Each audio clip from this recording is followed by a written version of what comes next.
Halo, salam jumpa. Jadi kita akan melanjutkan pembahasan kita yang terpotong di video sebelumnya.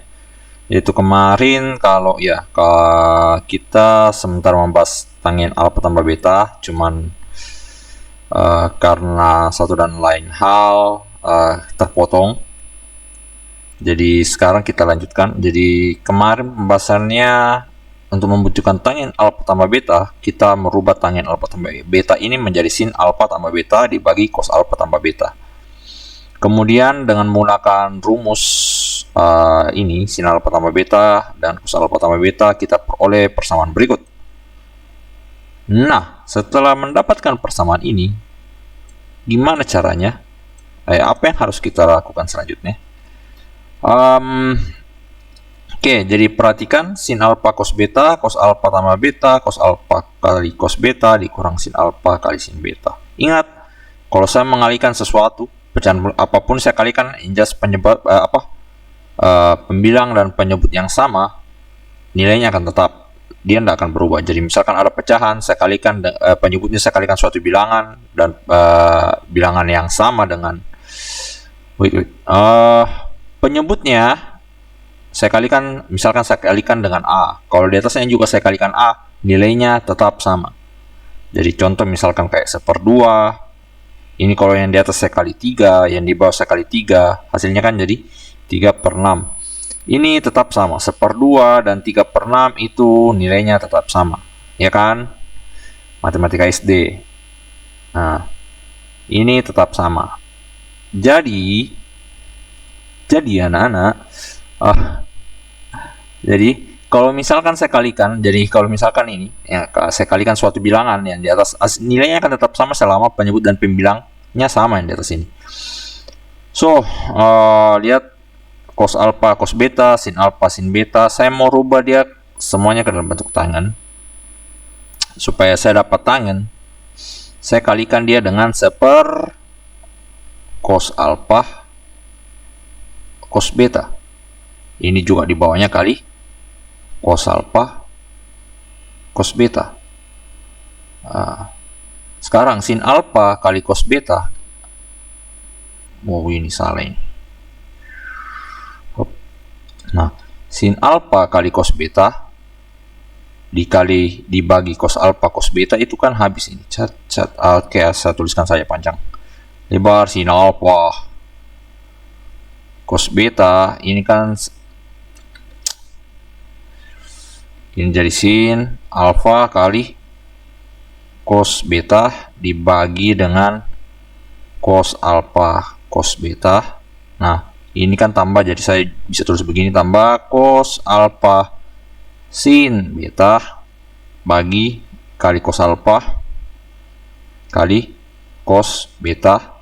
Ini saya bagi dengan saya bagi dengan yang di bawahnya lagi, cos alfa cos beta dibagi cos alfa cos beta ditambah bukan tambah ya, dikurang sin alfa sin beta per cos alfa cos beta. Ya kan? Ini kan dikali maksud saya. Sin alfa cos beta kali ini, cos alfa cos sin beta kali ini. Ini juga dibawa. Ini kali ini dapat yang dibawa. Gitu. Nah, sekarang yang kita lakukan hanya mencoret-coret. Lihat, cos beta habis, cos alfa habis, ini habis, ternyata ini juga habis, ini tidak ada yang bisa dicoret. Nah, sekarang perhatikan, sin alfa cos beta itu tidak lain sama dengan sin alfa bagi cos alfa itu tidak lain sama dengan tangen alfa ditambah sin beta dibagi cos beta itu tidak lain sama dengan tangen beta. Terus yang di bawah ini habis-habis, sisa 1 dikurang sin alfa ini, yang ini saya bisa bagi 2. Saya bisa kasih gini. Nah, sin alfa bagi cos alfa itu kan lain sama dengan tangen alfa dikali sin beta kali cos beta, itu tidak lain sama dengan tangen beta, gitu. Nah, jadi kita peroleh bahwa tangen alfa ditambah beta itu tidak lain sama dengan tangen alfa tambah tangen beta dibagi 1 dikurang tangen alfa kali tangen beta. Ini ya, ini rumus yang untuk tangen alfa tangen beta. Selanjutnya, bagaimana untuk tangen alfa kurang beta? Berarti ini kita bisa rubah jadi tangen sama dengan cara video sebelumnya. Alfa min betanya kita rubah jadi tambah negatif beta.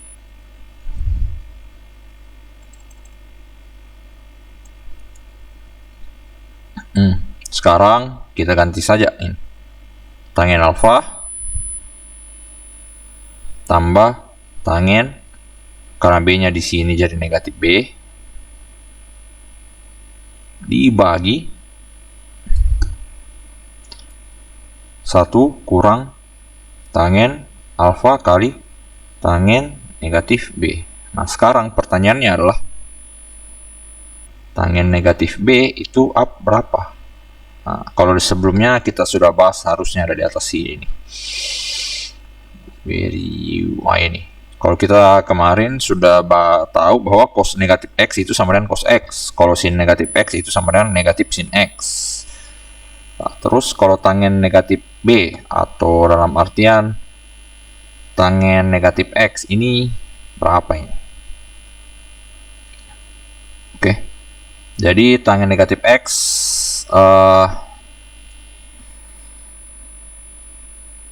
ini gampang saja kalau mencari. Tangen negatif B itu kan lain sama dengan sin negatif B bagi cos negatif B. Sin negatif B itu tidak lain sama dengan negatif sin B bagi cos negatif B itu tidak lain sama dengan cos B. Nilainya tetap. Ini tidak lain sama dengan negatif sin B bagi cos B itu tidak lain sama dengan tangen B. Oke, jadi tangen negatif B dia sama dengan negatif tangen B. Kita substitusi di sini, dapat tangen alfa tambah tangen negatif tangen B beta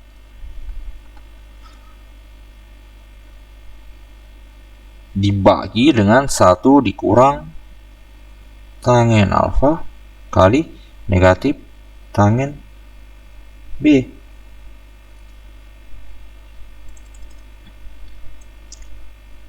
Dengan akhirnya positif negatif jadi negatif, jadi tangen alfa kurang tangen beta bagi 1 negatif negatif jadi positif tangen alfa tangen beta. Gini dia rumusnya. Ini tidak lain sama dengan tangen alfa kurang beta. Gitu. Jadi kita sudah dapat tangen alfa, kita sudah dapat sin, cos, dan tangen. Terus bagaimana kalau misalkan mungkin ada pertanyaan, bagaimana untuk sekan, kosekan dengan kotangen? Nah, itu biasanya kita cuman hitung, jadi caranya untuk yang itu biasanya kita hitung dulu tangennya saja, kemudian kita rubah ke sekan. Jadi kalau misalkan kayak ini, tangen alfa beta itu kan tinggal dibalik saja. Jadi kalau misalkan mau cari kotangennya, kotangen alfa tambah beta, kan ini tinggal dibalik saja. Jadi 1 kurang tangen alfa tangen beta dibagi tangen alfa tambah tangen beta. Nah, tapi biasanya orang kita ndak hitung, misalkan kita mau rubah ke kotangen lagi ini boleh, cuman biasanya kita cuman hitung ke tangen dulu, tangennya kita hitung, terus setelah dapat nilai tangennya baru kita rubah ke kotangen. Caranya dengan hubungan tangen X itu sama dengan seper kot X gitu. Sama begitu juga dengan sekan dan kosekan. Terus pertanyaan paling penting adalah apa gunanya ini rumus? Apa gunanya? Saya pribadi sendiri kalau di persamaan aljabar boleh, tapi kalau untuk aplikatif misalkan untuk diterapkan ke kehidupan sehari-hari Jarang sih. Jadi kegunaannya rumus ini maksudnya kayak gini. Jadi kalau misalkan kalian tahu bahwa tangen jangan tangen.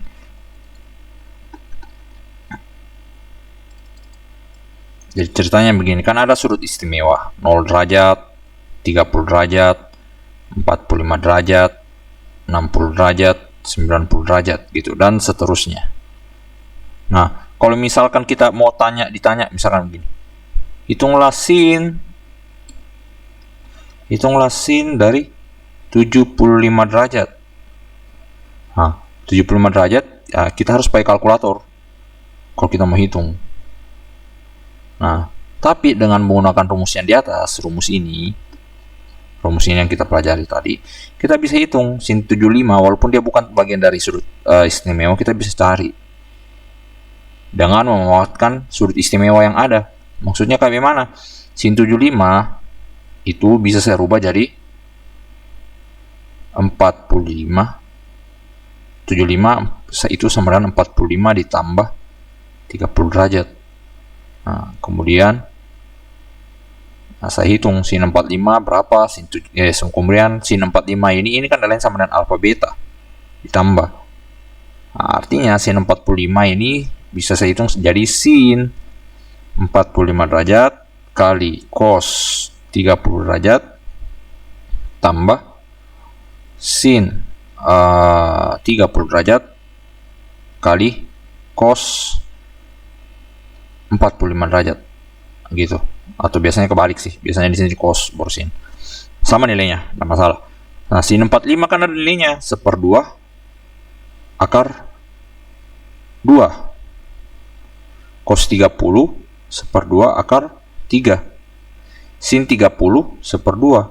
Cos 45 1/2 akar 2. Jadi tidak lain sama dengan bla bla bla bla bla bla bla. Ini sama dengan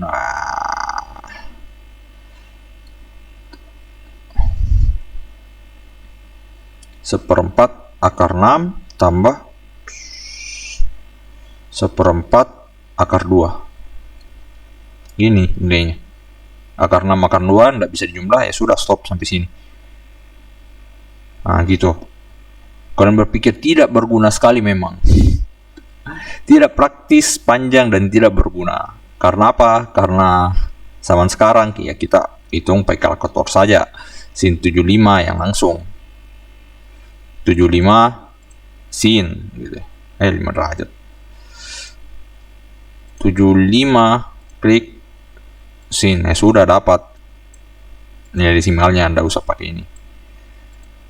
Itu sebenarnya tidak terlalu aplikatif sih, bagaimana, cuman ya pelajari saja karena saya bisa bikin soal mungkin di SBK yang mau masuk perguruan tinggi negeri atau bagaimana, saya bisa buat soal kayak begini. Misalkan diketahui sin X itu sama dengan A sin misalkan kayak begini, sin 12,5 itu sama dengan A, terus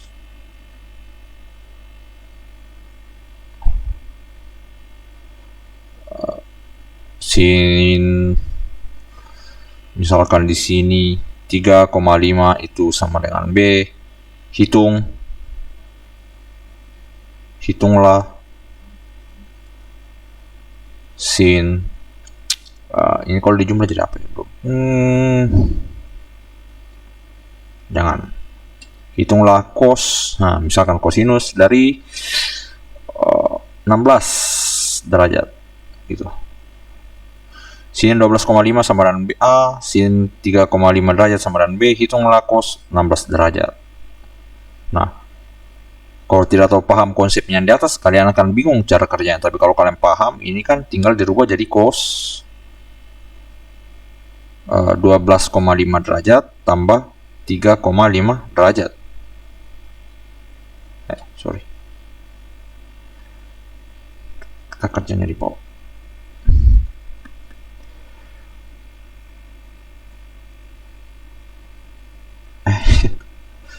What the fuck? Kalau kalian udah tahu agak kesusahan, tapi kalau kalian tahu paham konsepnya, kalian bisa langsung hitung bahwa cos 16 derajat itu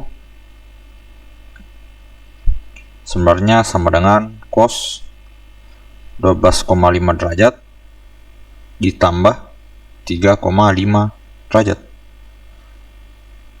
Nah, ini tidak lain kalau menggunakan konsep yang di atas, ini sama dengan cos 12,5 derajat kali cos 3,5 derajat dikurang sin 12,5 derajat kali sin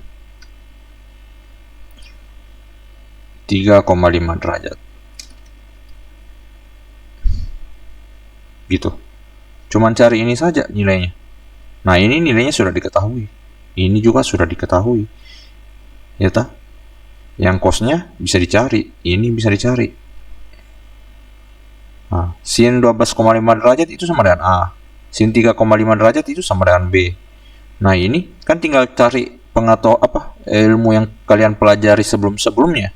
Bahwa kalau 12,5 derajat, kalau kita bisa pakai persamaan dalam segitiga ataukah pakai identitas ini.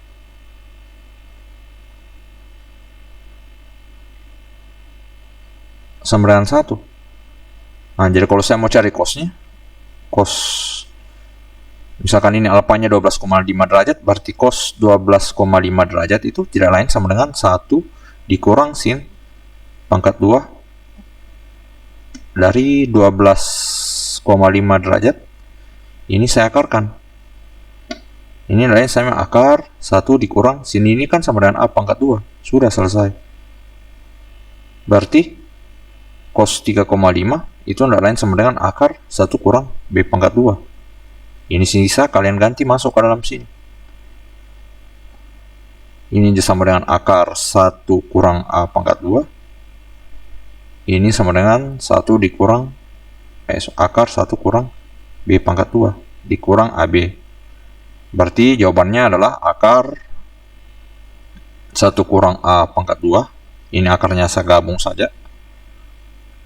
Pangkat 2 dikurang AB. Sudah. Selesai. Dapat jawabannya. Gitu maksudnya. Itu salah satu pengaplikasiannya. Selebihnya mungkin di bagian kalau misalkan kalian masuk di persamaan-persamaan, untuk manipulasi aljabarnya gampang. Oke. Mungkin sampai situ dulu.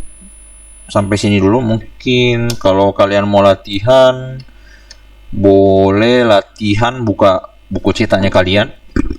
Lihat.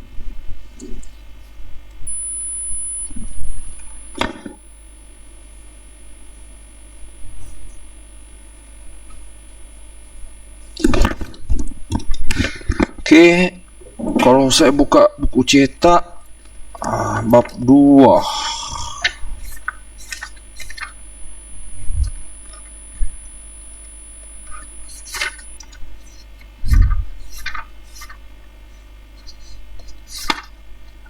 Bab 2 tidak ada yang keren.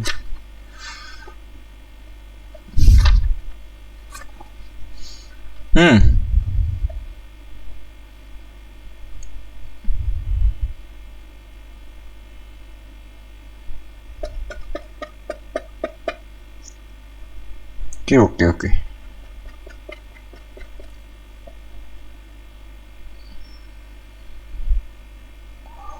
Wah, kalian bisa latihan di latihan kompetensi 1, di situ ada banyak soal, boleh kalian latihan. Sama kasih tugas, tapi ini terlalu gampang sebenarnya.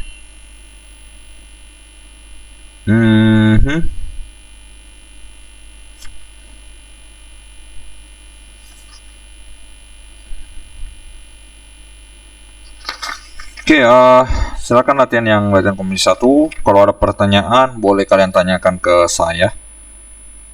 Jadi ini gampang sih. Iya.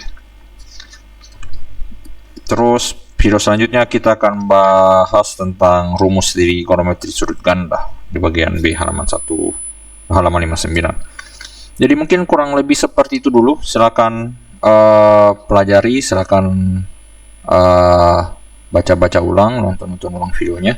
Kalau memang ada pertanyaan yang belum jelas, silakan tanyakan ke saya. Terkait contoh kah, terkait soal yang kalian tidak mengerti, atau misalkan kalian dapat soal yang kalian mengerti, boleh kalian tanyakan ke saya.